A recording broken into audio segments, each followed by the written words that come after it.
السلام علیکم، میرا نام زاہد عباس ہے اور آج ہم بات کریں گے بخار کے بارے میں۔ بخار کیا ہے؟ جب بھی ہمارے جسم کا درجہ حرارت 98.6 ڈگری فارنہائٹ سے زیادہ ہوتا ہے تو ہمیں بخار ہو جاتا ہے۔ اب یہ بخار ہوتا کیوں ہے؟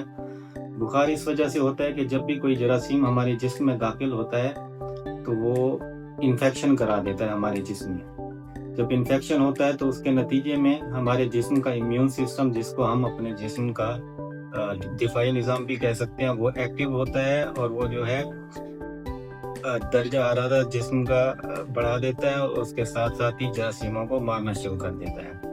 اب انفیکشن دو طرح کا ہوتا ہے، ایک انفیکشن ہوتا ہے بیکٹیریل اور دوسرا ہوتا ہے وائرل۔ بیکٹیریل انفیکشن میں جو ہوتا ہے وہ ہمیں اچانک سے شدید بخار ہو جاتا ہے، سر میں درد ہوتا ہے، کپکپاہٹ ہو سکتی ہے، سردی لگ سکتی ہے، شدید کمزوری ہو سکتی ہے، اس کے علاوہ پسینہ بھی آ سکتا ہے اور بھوک کا نہ لگنا بھی اس میں شامل ہے۔ وائرل انفیکشن میں یہ ہوتا ہے کہ ہمیں ہلکا سا بخار ہوگا، نزلہ زکام ہوگا، گلا خراب ہوگا اور ہلکا سا سر درد بھی ہو سکتا ہے۔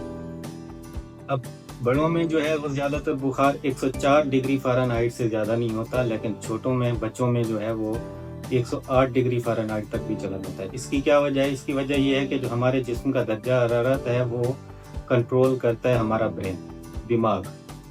اب ہمارا دماغ جو ہے وہ بچوں میں ابھی گرو کر رہا ہوتا ہے، تو اسی وجہ سے ان کا بخار جو ہے وہ 108 ڈگری فارنہائٹ تک چلا جاتا ہے، اور اسی لیے کہا جاتا ہے کہ جب بھی بچوں کو بخار ہو تو آپ جلد سے جلد ڈاکٹر سے رجوع کریں۔ اب بخار سے بچ کیسے سکتے ہیں؟ بخار سے بچنے کا بہترین اور آسان طریقہ ہے، اس میں کوئی پیسے بھی نہیں لگتے، وہ یہ ہے کہ آپ صفائی کا خاص خیال رکھیں، صاف ستھرا پانی پئیں اور اچھی غذا کا استعمال کریں۔ اگر بخار ہو جائے تو پھر انسان کیا کرے؟ اگر بخار ہو جائے تو آپ زیادہ سے زیادہ ریسٹ کریں، زیادہ پانی کا استعمال کریں، اس کے علاوہ جو ہے ہلکے کپڑے پہنیں، ہلکی پھلکی غذا کھائیں اور ٹھنڈی پٹیاں بھی کر سکتے ہیں۔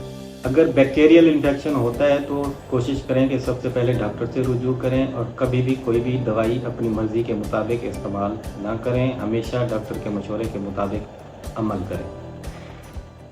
اس حوالے سے آپ کا کوئی بھی سوال ہے تو آپ کمنٹ میں پوچھ سکتے ہیں۔ انشاءاللہ اگلی ویڈیو میں ہم بات کریں گے بخار کی اقسام کے بارے میں۔ شکریہ۔